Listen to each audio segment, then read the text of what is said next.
If you are going through any situation where you feel like you're in constant pain, all of your waking moments, you are not alone. There is a random chick who is waking up with you and going through the day with you, not knowing if things are going to get better.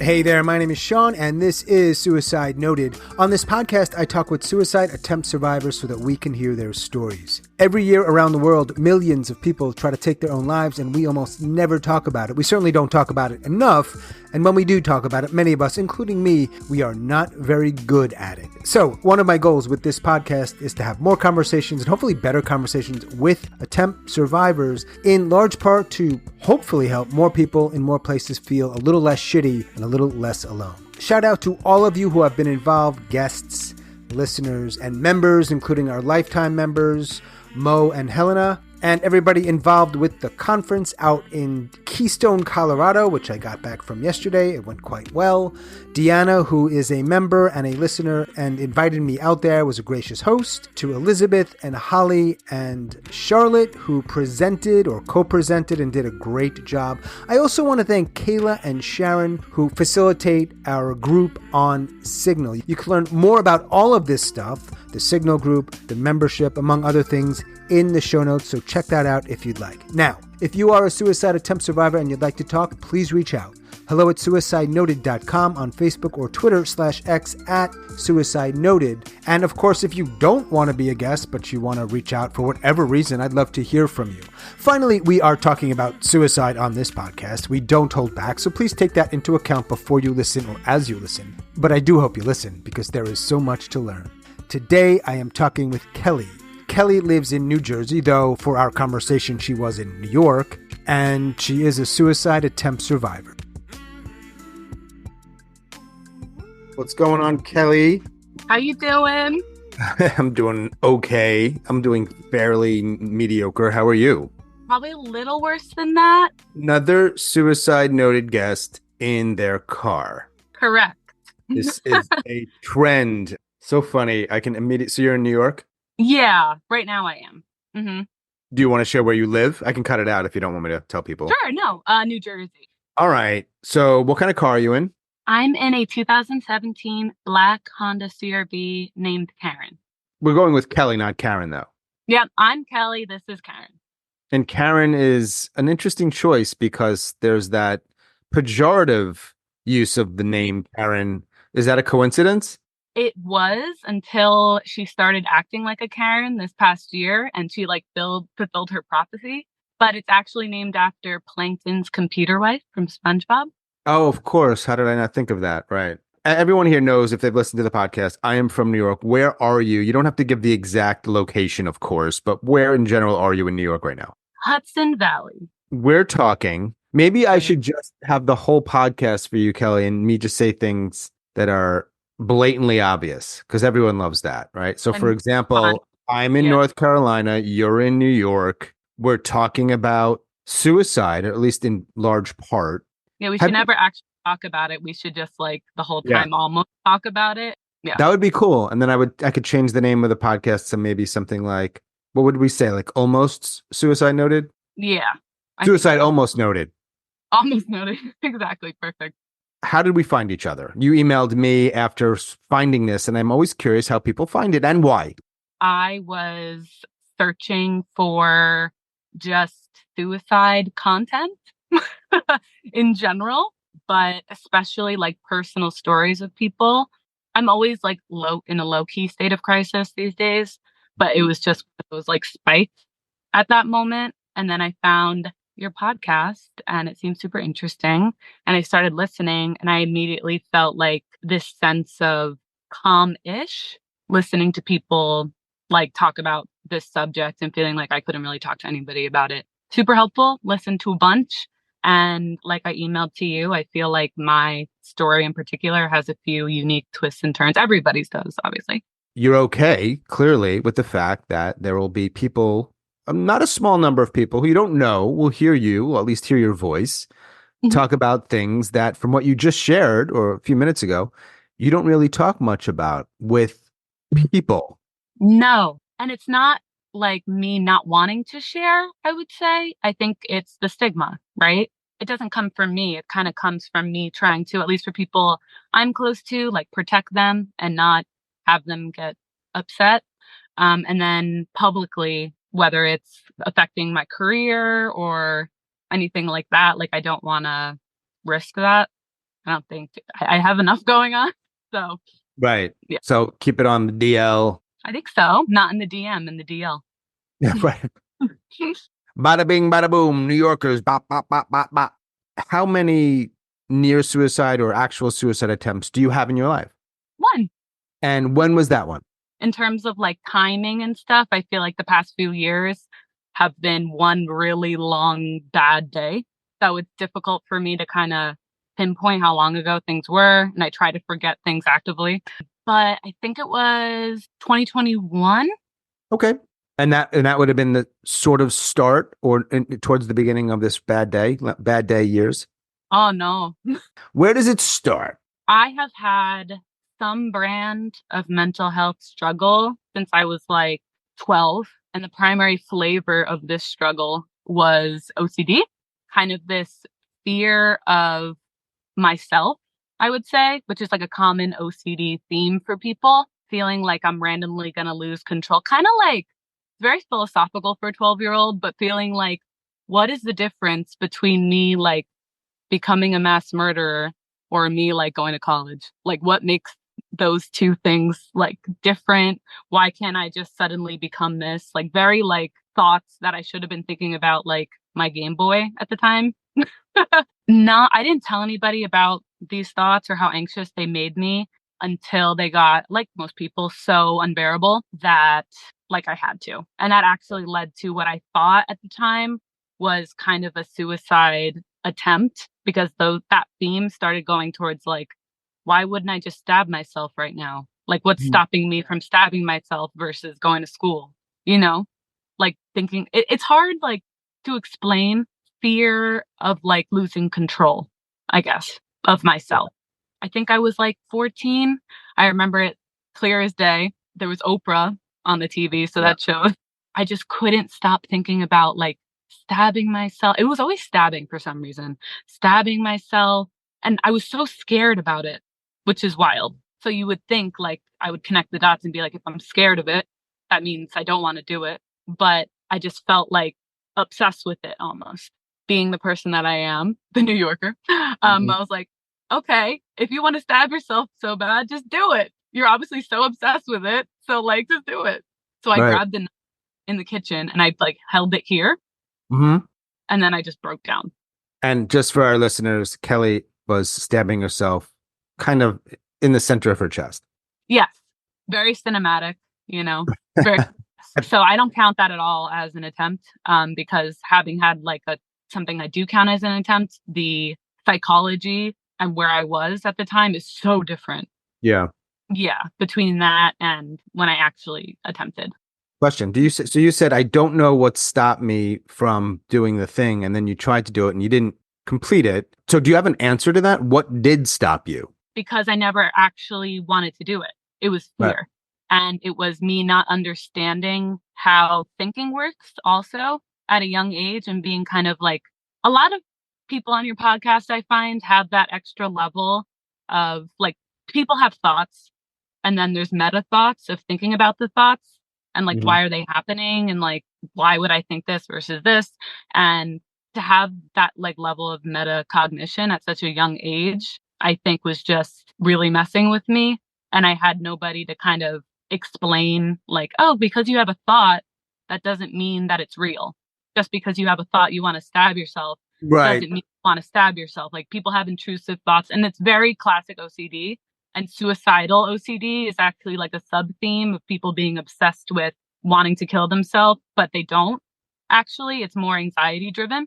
So I ended up going into treatment Or my parents thought it was like a legit suicide attempt, but upon seeing professionals, they kind of were like, wow, this is so textbook OCD, which is awesome.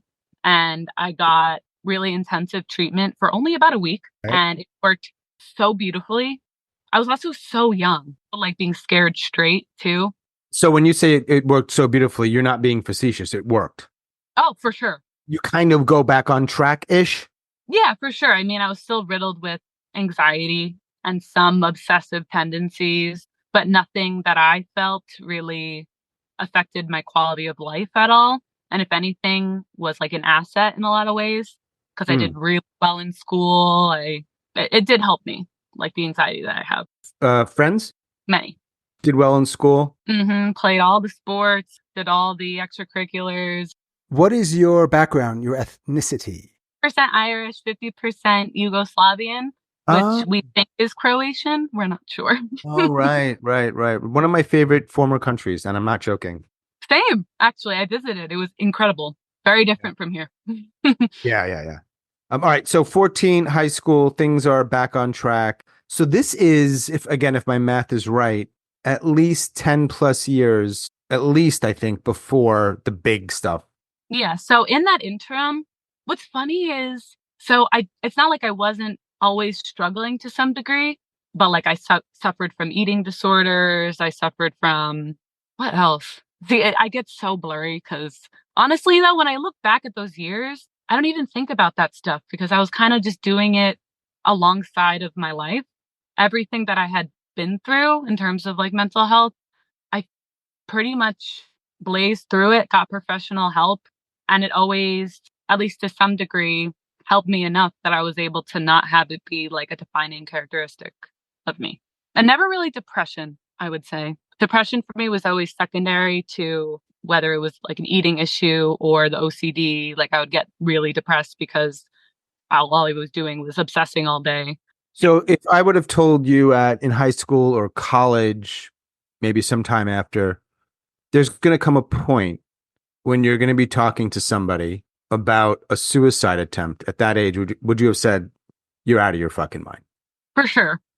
I would have been like, there's no world that I would do that. I'm actually extremely scared of it and dying, as evidenced by my prior experiences at that age. It sounds like you're not an ideator at that time. No, not at all. I always really, this sounds so like home goods display, but I always had like a zest for life, kind of. Always really excited about little things. Like I would get so excited, sometimes I would shake because I was like so, like had so much energy, very social, very, yeah. Again, to this day, anyone from that period of time knew, well, anybody honestly now too, knew how I really feel a lot of the time, it would be very surprising, I think.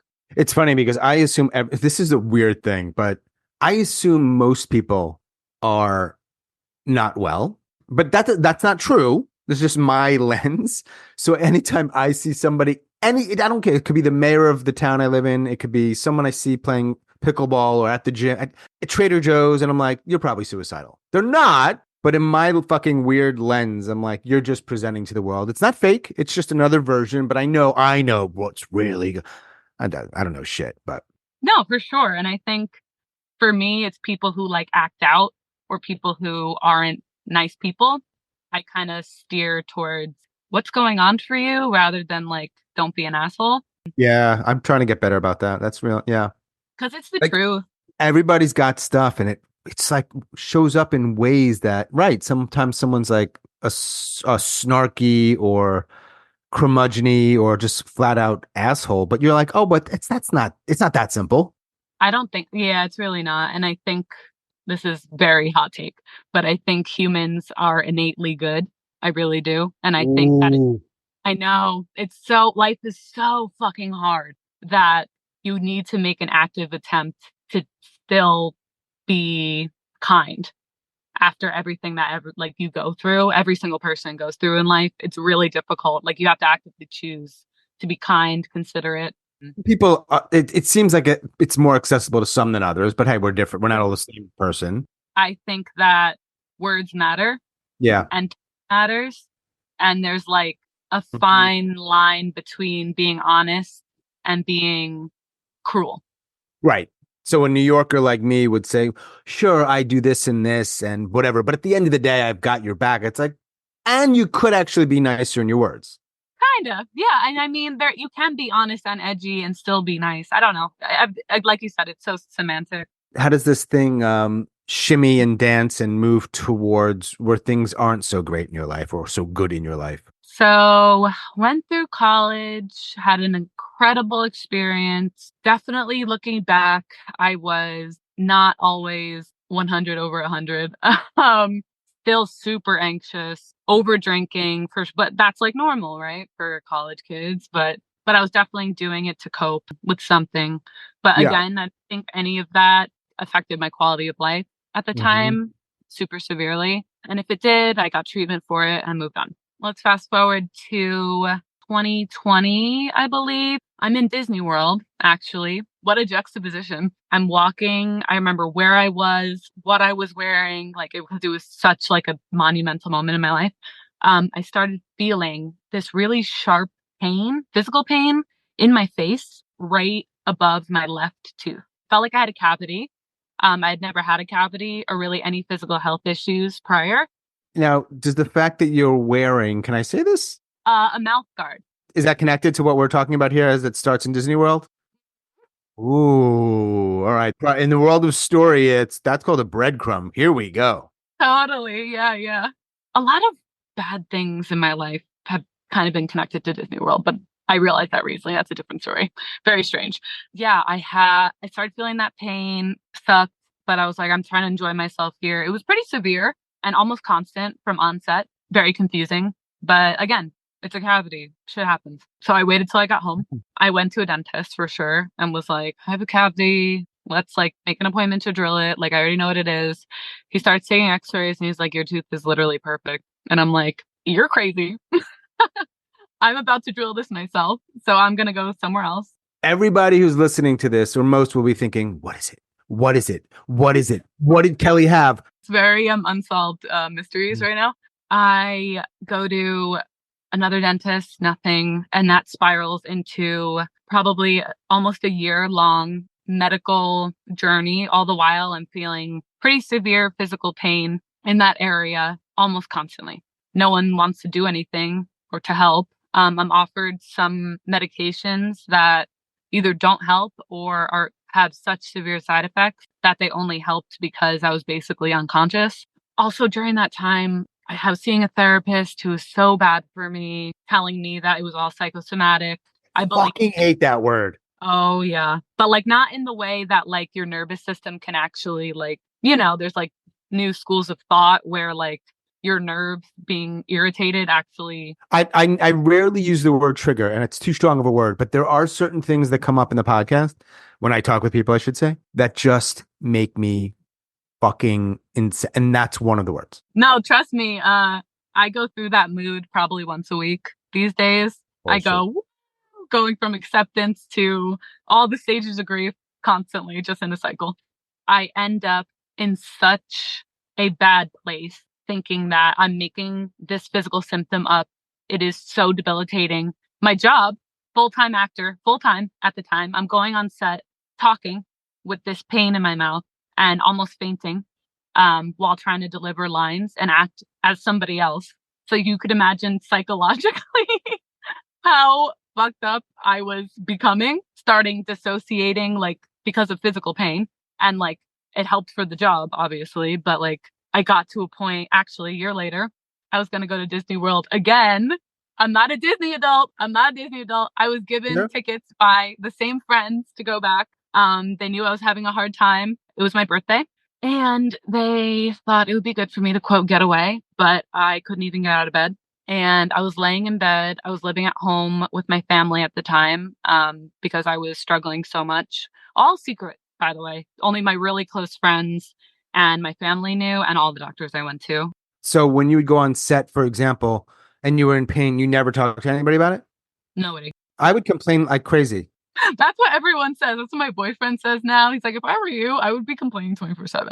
But it's just, I feel like that also brings attention to it for me. Maybe. Right. And it just like adds depression on top of pain. Even at that time, I needed to like try to escape in whatever way that I could. But if it got really bad, I would just go to the bathroom and just like, There's nothing quite like a chronic and local pain. I mean, I shouldn't say local because if your whole body hurts, that's pretty fucking awful, obviously. But like people get migraines, like that boom, or a bad toothache that doesn't go away. It's like it can actually, I'm being a little loose with my words here, drive you mad.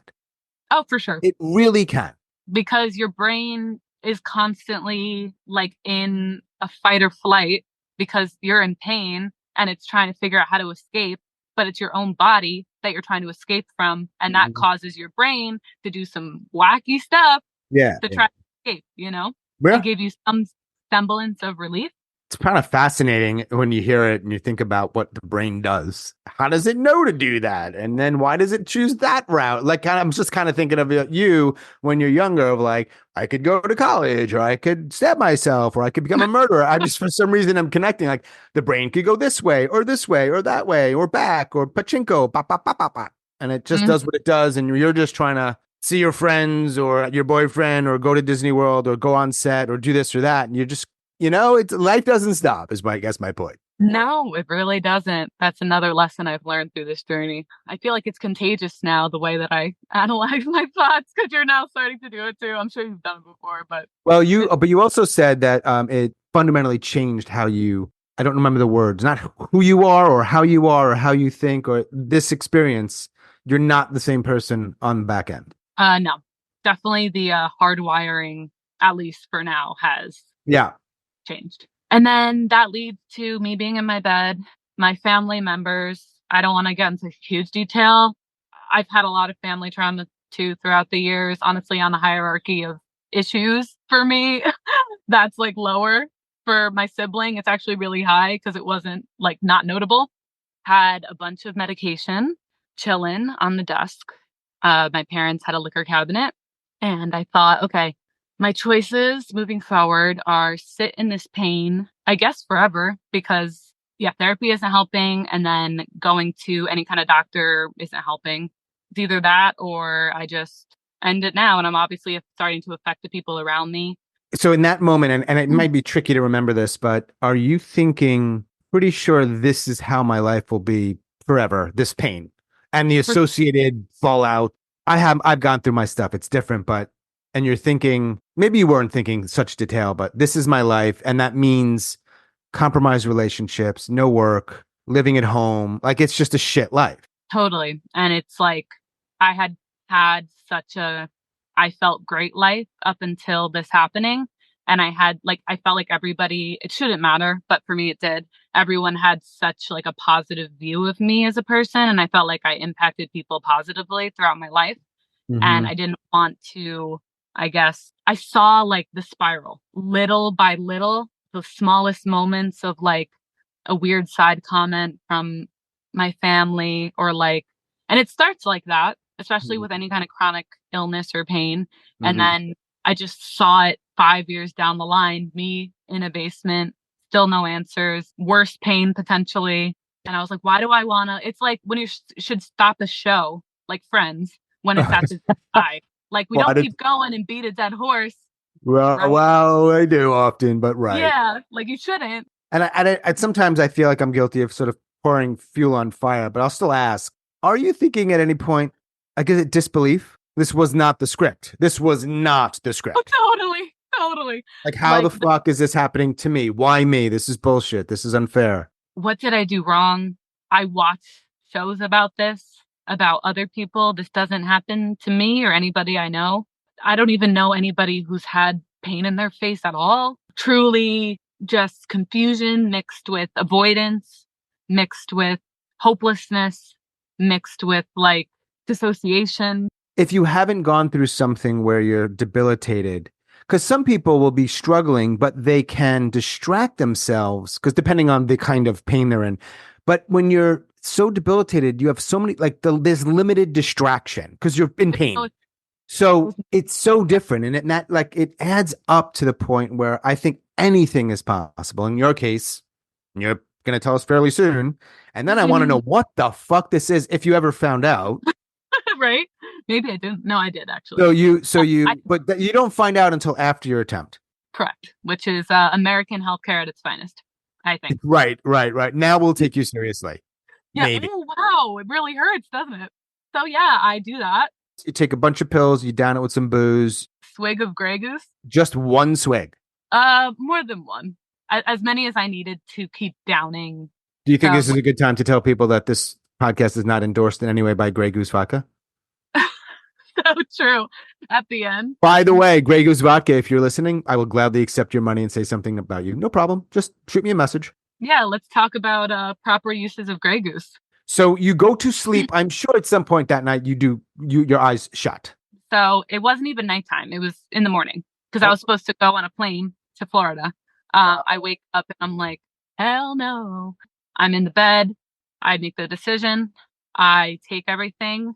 I'm starting to get very foggy, hazy, as one does when you do that. And my phone just keeps ringing and ringing and ringing and ringing. And I'm just like, can it just stop? So I see it and I realize it's my mom. She instructs me to go to the bathroom and stick my finger down my throat, which from my prior years of eating issues, I was very well accustomed to, and try to get as much out and to call 911. So I did. I wasn't even scared at the time at all, which connects back to the story when I was younger and I had so much fear around the dying and the suicide. There was no anxiety. It was just waiting. The last thing I remember is calling 911. I don't remember them coming in or anything like that. Okay. So what happened at the hospital? They pump you or they charcoal you or? Yeah. So I don't remember anything until I woke up with the charcoal drink, which I didn't know what it was. I was just told to keep drinking it, very loopy and out of it still. I proceed to be taken once I'm medically stable, I guess, to the padded room where you wait your fate and your solitary confinement. I end up being admitted to the ward. That experience was 0% helpful, very traumatizing. How long were you there for? Maybe 7 to 10 days. And I think that was the length of time was mostly due to the fact that I couldn't be seen in a timely manner because they were so overbooked and understaffed that I had to beg to see the on-staff psychiatrist, anybody literally advocating for myself 24/7, mostly to try to get out. It's crazy. It was kind of just sitting duck. They did have a basketball hoop, which was cool. I like to play basketball. The fact that they don't, and I know other people on the podcast that I've heard have talked about this. So in a hospital, a physical hospital, they have a cardiac wing, they have a respiratory wing, they have, and not here. They just bunch everyone together. I had a chair thrown at my head by another patient, was told lots of stories about the US government by various patients. Yeah, no separation of symptoms at all. And for someone who has anxiety problems to be put with an extremely volatile, unpredictable human being, not the best pairing, but and the on-site psychiatrist, her, I guess, response to my face and my situation was diagnosing me with phantom limb syndrome in my face. So what if arm had face? What if face had arm? Basically. Well, but I mean, when you don't have an arm and that you have that condition, it is a legitimate pain that you have. No, for sure. Also, have never had a procedure there. I've never had trauma. Yeah, she's just trying to fucking do whatever. Yeah, so that was upsetting. So I'm given actually a medication, an SNRI, which I'd only been given SSRIs up until that point. The SNRI actually does help with the pain a little bit. Doesn't go away, but it does help a little bit. The other side effects of the serotonin part of it don't mix well with me. SSRIs don't mix well with me in general. But whatever the N. And what's an example of an SNRI that people might be familiar with? I think Effexor, Cymbalta. A lot of people with neuropathies will get an SNRI. So it's serotonin, norepinephrine. That's the N. How long does it take for you to figure out exactly what was happening? From there, I was put with a clinic to follow up with because you can't get out of the ward without having whatever the things set up, And I see a psychiatric nurse practitioner who's asking me, because I'm still presenting pretty well, not symptomatic in any kind of way to warrant being in a psych ward. And she's kind of like, why were you there in the first place? I'm like, yeah, this pain. I want to die, blah, blah, blah. And then she follows up and is like, hey, so my mom had unexplained face pain for a really long time, and you should look up something called trigeminal neuralgia.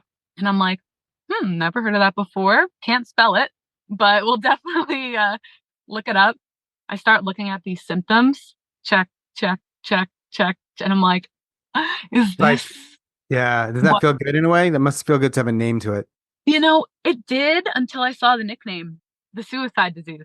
Oh, wow. I am not often surprised on this when I talk to people. I just, nothing really, wow. We're not the same person. We've established that. If it were me, and I don't know because I'd have to go through it, I would be like, everybody in my life, I'm visiting all you motherfuckers. And I'm saying, fuck you. I probably saw like 35 doctors, and especially my therapist, who I dropped, obviously. Doesn't it also make you think there are people going through all kinds of things? They don't have a name for it yet. We haven't figured out what it is yet, but it doesn't mean they're not in pain. The suicide disease is what it's called? Yeah, that's the nickname. Let's say, for example, 15 years ago, they just didn't know what it was, but people got it. Those people died, whether it was by suicide or other things, and no one believed them. 100%.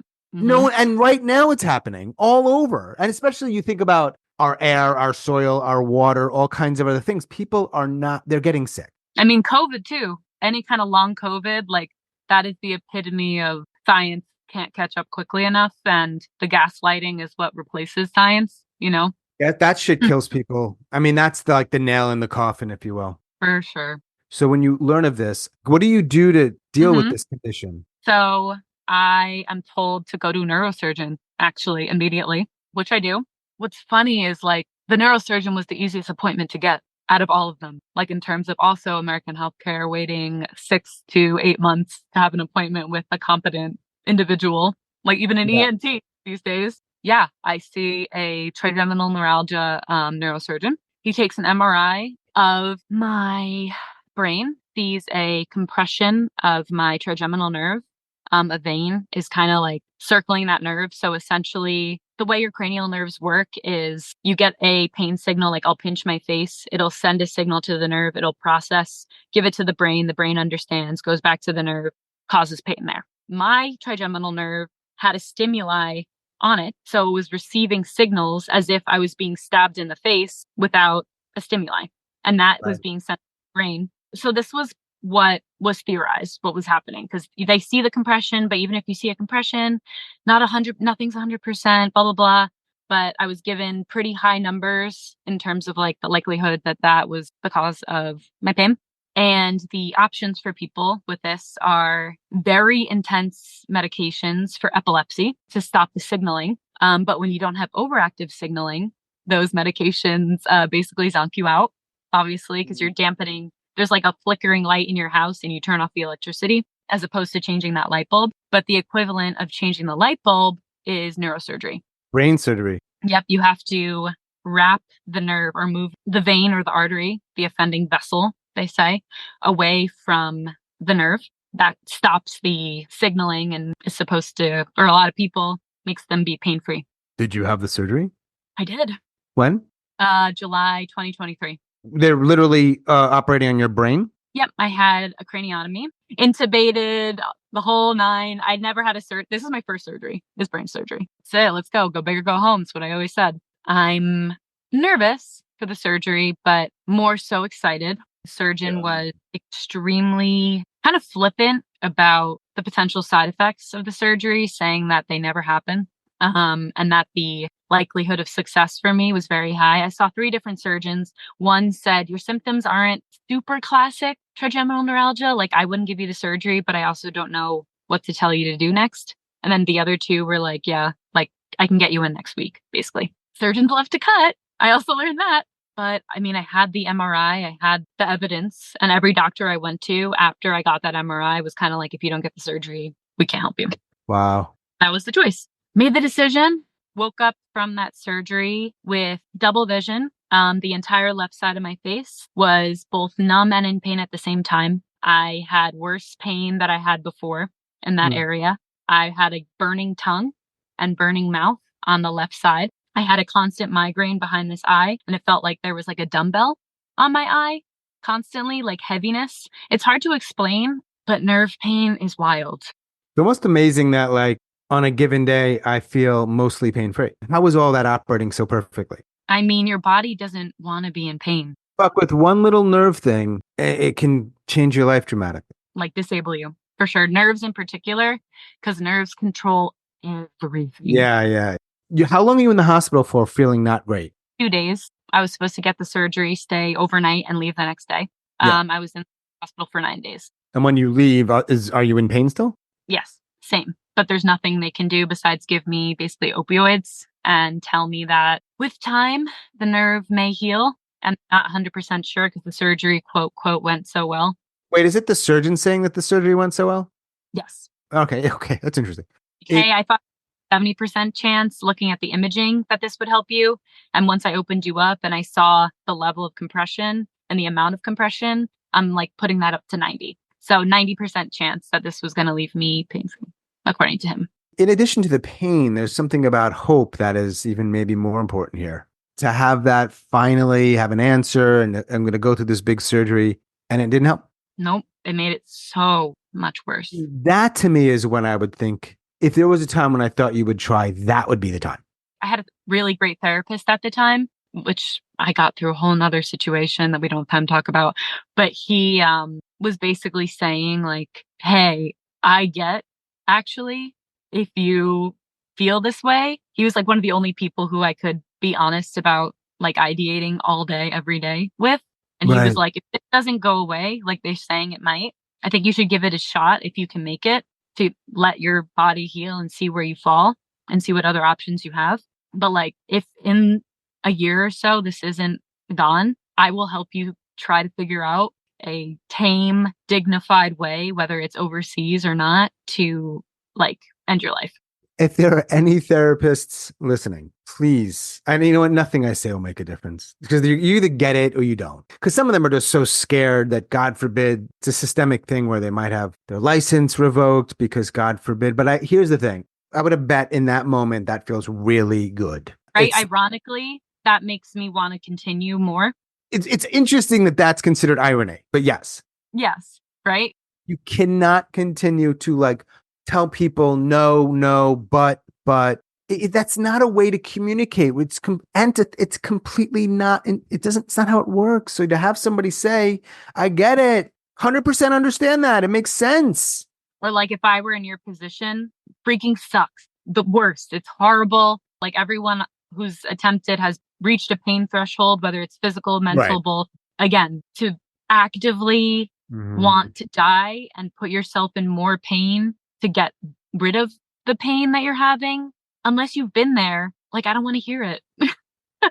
I think there's few, if any, exceptions to the fact that you don't try to end your life unless you're in a lot of pain. I think it's just that, like, full stop. Every system in your body is designed to go as long as possible. Like evolutionarily, you want to procreate and spread whatever genes, as fucked as they may be or not. To have somebody, whether they're a professional or not, validate that, it's so big. Oh, for sure. I mean, it made all the difference. And at the time, like my family issues were still going on after the surgery and they were so intense. People moved out of the house because there was fighting of I made the wrong decision and it's my fault. Like just a lot of that, which was likely due to the high levels of stress that we all felt after the surgery and not being able to deal with it. Again, is it an excuse? No. But like all of that on top of each other was just like, and other stuff. I had a romantic situation at the time that like went really bad, like all leading up to this surgery. Yeah, I really didn't know what was going to happen the next year. But if there's one thing about me, I definitely have a high pain tolerance. Yeah, that was almost a year ago now. I kept going. Some things improved. You can see I'm not wearing an eye patch, but other things have gotten worse or changed or been added. I have Right. breathing trouble now, keep losing my breath, especially when I talk a lot, burning tongue, which is the mouth guard situation. Oh, but that's So for a burning tongue? yeah, so whatever, when I put it in, for whatever reason, my tongue can't feel like when I'm eating also it's better. It can't like feel a stimulus and burn at the same time. So as long as there's something on it, I chew gum, mints, coffee, all that stuff. Do you have the pain above that same pain, that original pain? Yeah, it comes in and out for sure. It's not as constant, I will say. But I also started getting physical therapy after the surgery, along with my other 25 appointments per week. And that doctor had actually told me that he wished he saw me prior to surgery because he sees a lot of patients with localized mouth pain that results from, I'm a big jaw clencher and grinder. I always have been, anxiety from inflamed muscles here and here in the jaw that presses on a nerve, and that referred pain goes there. Well, hang on. If he's right, then the other diagnosis is not right. Yep. So we don't know. So you're in pain most days. Every day, all day. How do you go audition later? Honestly, I told myself I wouldn't get emotional. But if I do, sorry, I think, like, for example, if I start having like a breathing episode later, like I just won't audition. But my agents have been so obviously understanding and kind about this, and they still send me things that they think I'd be good for. But if I don't keep pursuing, especially that, which is like my like love in my life, like something that I just, besides the people, I'm so passionate about it, Yeah. obsessed, for lack of a better word, with it. If I don't have a big dream like that, Yeah. there's no point for me Mm. anymore. Like I just can't, there's no justification. I can't sit in it. It makes it worse. I can't. I'm hoping, like, I have some promising-ish appointments coming up. I'm hoping this gets to a point where it's really manageable. Right now, you would not consider it manageable. No, I definitely cry 2 to 3 times a day. This is my first, so here we are. And this might be a little weird, but I'm not being weird about it. How do you have a romantic relationship? Oh That's God, what a great question. What a great question. I don't know. I am with someone now who I actually had told that I couldn't be in a relationship with them when I first met them because of everything I was going through. And I was like, I can't show up for you. I can't show up for myself. But he like sees who I am under everything. I have a lot of personality in general. So this is like very muted for me. He says, I've only known you while you've been in this state. Mm. So like, and I love you this way. I want you to be happy. So I hope that this goes away or we get to a place and I want to help. But it doesn't affect me. Like it does affect me, but I'm not experiencing the pain like you are. I tend to hide it still. I try to put on a happy face. I try to be as normal as possible because that also helps me. But I talk to him about it every day. We talk about which doctors I have more than like where we're going out to eat. And this is where I'll get really upset because there is so much guilt, you know, around that. Every time I like try to go down the road of like, hey, do you still want to do this? Like, we can always circle back to this meeting, put a pin in it, and we'll circle back when hopefully things are more manageable for me. And he gets Right. really upset and says, like, that's my decision, not yours. And it's not fair. What's his decision? Whether he wants to like be in this situation or not. Oh, you're giving him an out, and he's like, look, that's not your call. Yeah. So you have to cancel a lot of appointments. Yep. I leave early. I cancel, don't answer calls. In my experience, our culture really doesn't look highly on people who cancel shit a lot, postpone shit a lot. And I fucking hate that because you're not, yeah, for obvious reasons. I just think that's something people don't think about much. And I don't think they can unless they go through it. I mean, and I can't blame anybody because I didn't think about it prior to this. Constant pain in any form is just unfathomable, luckily, unless you've experienced it.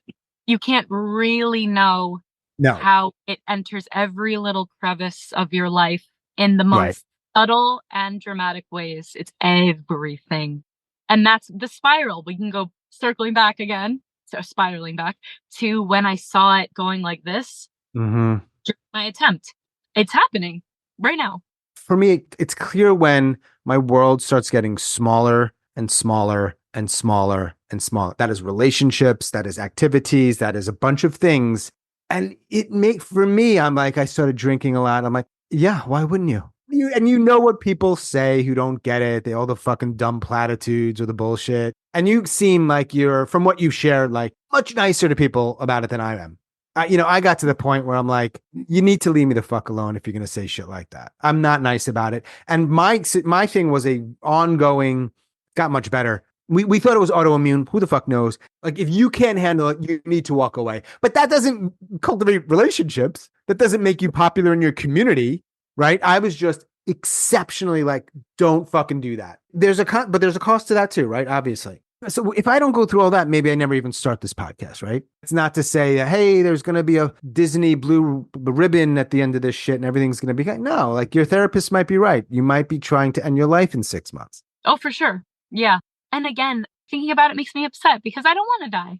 I want to live, and I can't live like this. Like, I would have to mourn the loss of my own life. Like, I already am to some extent. And when I get in those moods where like I just can't call another doctor and I can't be told try Xanax again, like I just can't, then I'm kind of like, I don't even want to go across the country to this specialist or do this thing because I can't even deal with, like, I'm on the phone probably 3 to 4 hours a day. Luckily, like, I got a job. I also do web design and development. So I got hired full time to do that and got like better health insurance than I get acting.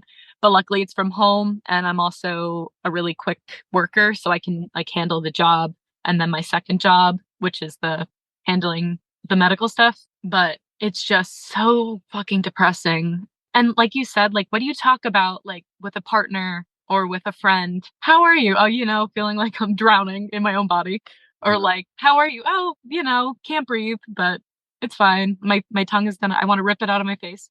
I'm trying my best. Yeah. No one can ever say I didn't try. That's for sure. How many people know about your attempt? Probably 8. I mean, so there were some people you actively told. Yes. I have a lot of very close friends. I wouldn't probably be here also if it weren't for them. And my boyfriend and my brother. They actually at one point with that other therapist, when I was like, no, let's do assisted suicide now. Like, can we start looking into it? I just need to know there's a way out. We all got on like a group Zoom with the therapist, all my friends and me and my brother. And he was like, so I just want to let you know, this is a round table to discuss euthanasia, to kind of just like gauge everyone's opinion about it, which I thought was also like a really cool thing to do. It was genuinely like, this is where she's at. If you want her to stay alive for you, essentially, you need to know what that means in terms of taking on the level of support that she might need during this time. Like asking every day how the doctor is, driving with me to doctor, like you need to put in the work. And this is something that if anyone is listening who has a loved one struggling with suicide or any kind of situation really, where you don't want to be here anymore. I had a friend talk to me about it and what I'm going through. And she thanked me for being like, she was like, I just want to say like all the hard work you're doing. Thank you, which was so helpful for me. And I think that's such a great response because it's assuming the responsibility for wanting that other person to be there. And it's not guilting them. And it's saying like, I know you're doing this for me and it means so much to me. I think that's just it was such a beautiful, impactful conversation. Yeah, probably not super common. No, I think it's like really what's going on underneath all of the fear and the bullshitting when you usually talk about this stuff. It's one person wants the other person to be here and is scared, and one person is in so much pain. That dynamic is really like, I'm alive for you. Like, do you realize that? I don't want to be here. These questions around wishing that day had turned out differently, I imagine from what you shared, sometimes you feel that way because you are, what would you say, not actively suicidal, but you're on that spectrum. You're in that space. So do you think about that? Like, fuck, I just wish that I had to down the pills and my mother didn't call or I didn't answer and I went to sleep and I never woke up. Yes and no. Like you said, I think it waxes and wanes. If I get a really hopeful message from a doctor, I'm like, thank God I didn't do anything and it didn't work. But then if I go to another doctor and they say like, then I'm like, I wouldn't have had to be here if I weren't here. It really depends on what's happening. Do you struggle with envy? Do I struggle with envy? Oh, for sure. Yeah. This fucking actress is getting a job. I could have fucking crushed that role, and I don't get to do what I do. And that fucking bitch. I'm not saying you'd use those words. Like, it's just I, unfair. All of it is truly unfair. It's bullshit. I had booked my first feature film that same year. I had been being called in for regular roles on very recognizable series and all done. But honestly, like all that, I'm in such like a bad physical place that none of that even matters. If I could never do that again, and I was told I would be pain free and feel like a human when I woke up every day, I wouldn't even blink before I said yes. Like the quality of life is just so low. In an ideal world, I can do both, you know? Sure. So, how many people know that we're talking? I told one person that I'm doing this. Oh, you did? Yes, one. And it's not my boyfriend who is inside right now. This is his house. Yeah, I only told one friend. What up, Andrea, if she's listening? Shout out to Andrea, Kelly's friend. Like, comment, subscribe. So that's funny. Well, just because she knows you're doing this doesn't mean you're going to say, "Hey, the episode is out. Listen." No. And it doesn't matter to me. I mean, it's interesting because sometimes people get to hear you in a way that they haven't gotten to hear you because you probably haven't had a lot of extended conversations like this. Yeah, or with somebody who's so like not scared to ask about the details and about everything. Because when you have a conversation, I feel like about this topic, it's so avoiding certain things rather than actually trying to understand the truth. Yeah. The primary goal is the most amount of comfort a lot of the time. The primary goal isn't to actually find out the truth. If your pain does not go away, how much time are we talking about? Do you have any idea? Can you make it a couple years? Can you make it 10 years? For me, for everybody. I keep thinking like I have not had one original experience. I'm sure there's someone somewhere in the world who has had literally almost an identical experience to me. It really depends on hope. It depends on what doctors say and what my options are. Like surgery again is on the table, pun intended. I think I'll try most things. The thing is, anything can make it worse also. But I think past the threshold of like worse than this is still just extremely bad. Like we're moving laterally almost. Again, I don't want to die. I just want to live. Yeah. Are there any myths around this stuff? I know there are myths around this stuff, but then, some of them sort of came up as we talked organically, but are there any other things related to this that are kind of bullshit that you want to bring up? Yeah, I've heard this said before, and it's probably one of the number one myths, but that you're the kid dressed in all black in the corner and like the typical like who is suicidal and who isn't. It could be the happiest person in the room. It can be anybody or who's in pain, who isn't. One thing I wanted to like bring to the podcast is the physical pain portion of how much it's affected me. When people say sometimes, because I said this a lot, that mental pain is worse than physical pain. Maybe some is. I don't, again, it's not a trauma circus contest. They're both fucking bad. Like, They're both really, really bad. Right. fine. Like, you can't have a certain level of physical without having the mental. And also the myth that people who commit suicide want to die. Or all people. I think some probably do. I Yep. can't speak to that because that's not my experience. Finding out the real reason why somebody doesn't want to be here, the actual, like, bare bones, when you keep Socrates asking, I think that's who it was, why, and you get to that core. How often do you want to take a knife and cut your tongue out or bash or stick it in the back of your head to get rid of the nerve or like just cut out the pain? I know you can't. You'll just cause a lot of bleeding and it won't go away. But don't you want to just take fucking sharp scissors and cut your tongue off when it's burning? Oh, I hit my head and my boyfriend gets mad at me. I take my tongue out and I just like get like a sharp object or something and I start scraping it. When my breathing really acts up, I'll start like wheezing on purpose. Not self-harm, but you can't escape it. So you're just like, oh God. Like when you experience, or I don't know if you still are, your physical symptoms, I'm sure there was some of that going on. Oh, I would want to take a fucking knife and shove it in my gut because I feel like that is kind of the center of it and just fucking cut it all out. You're your own enemy in that situation to your body. One thing that helps a little bit is like a little bit, like how much could it help? But you know how like everybody these days, it's like mind body, Like, let's feel our breath and our body. And for me, my mindset I'm trying to have is I'm an electric meat sack and I'm a soul living in said sack. And the sack is haywired. And I'm still in there, like hiding in the center of it. It's like being in a house fire and I'm like in the middle waiting for the firemen to like hose it so that I can like exit. I don't know anyone else dealing with this. Pink and purple pill, Oh yeah. where you take it and you don't feel any pain and no one knows it's a suicide. Those are just the conditions I created. When I take it, would I have like a brief respite? How long do you want? An hour? Maybe I don't because then I might Not want to die? be sad, right? Because I'll feel better and I'll be like, I don't want to die anymore, but I already took the pill.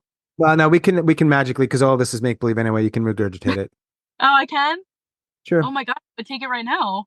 Well, but you only have an hour. I'm not giving you a day because that defeats kind of the purpose. So you take the pill, you have an hour, you can change your mind. You don't even have to throw it up. It's magic. Yeah, no, I'm keeping it. That's true. Because then if I only get one, then But now you're really asking for a lot, Kelly. You want more than one pink and purple pill? They're designed for like you can't. I'm an actor. I live in fake spaces, so Right. I need the details of this. But Now I you're would gonna want it to be a different fucking color. Oh, can we make it lime green and purple? No. What about white and orange? No. perfect match me.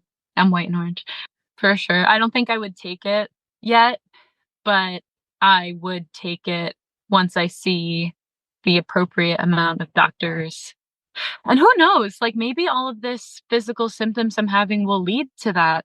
Honestly, like I have some days where the breathing is so bad that I'm like, is it time? Do you have the physical symptoms have gotten so bad or so chronic? Is it hard to imagine feeling completely healthy? Yes. Yeah. What's crazy, at least with my face, is that I have two sides. So this side is perfect. I have no, like, I know what this feels like. So I kind of always a little bit remember. So it's like Phantom of the Opera. I kind of always remember a little bit because of this side, but I don't really remember anymore what it feels like to like breathe normally for a full day. But you know what? Maybe next week a doctor will be like, this is it. Or maybe AI, right? God bless. Please, Daddy Elon, I'm begging you, stop going to space and start Right. researching the body, like, for fuck's sake. I don't know. Like, maybe. Like, do I think it's likely? At this point, no. But also, I haven't done a lot of things that other people have done for this yet, which are like a little more destructive. Who knows? Not me. That's for sure. Is that the memoir title? That's what I want on my tombstone. Who knows? Not me. Oh, so we're extending this to memoir and tombstone. Okay. What else would you like to share with me and the audience, whoever they are, wherever they are, around the world, including the former Yugoslavia, maybe? Yeah. Hi, everybody. Hope you're doing well over there. Liat, Uh-huh. squatting with your heels on the ground. If you know, you know. I would say if you are going through any situation where you feel like you're in constant pain, literally all of your waking moments, you are not alone. There is a random chick in New York who is waking up with you and going through the day with you, not knowing if things are going to get better. Yeah, that's all I have to say. Like, this podcast and you taking the time to do this, thank you so much. It has made me feel so much less alone. Sweet. I still can't believe I'm actually doing it. But I'm so happy, especially like if somebody's like suicidal ideations are based in physical pain. Like, I would love for them to know that that's normal and warranted. There's others, and I'm one of them. So good luck. And if you find the magic pill, please contact you to contact me. We'll work it out. All right, go back to our lives. Thank you very much for talking, Kelly. You too. Thanks so much. This was a pleasure, and I'll continue to listen for sure. Please keep going. All right. Have a good Ciao. Bye. As always, thanks so much for listening and all of your support. And special thanks to Kelly in New Jersey. Thank you, Kelly. If you are a suicide attempt survivor and you'd like to talk, please reach out. Hello@suicidenoted.com on Facebook or Twitter /X @suicidenoted. Check the show notes to learn more about the podcast, including our growing membership. And if you've got a moment, rate and review this podcast. It really helps in so many ways. And that is all for episode number 215. Stay strong. Do the best you can. I'll talk to you soon.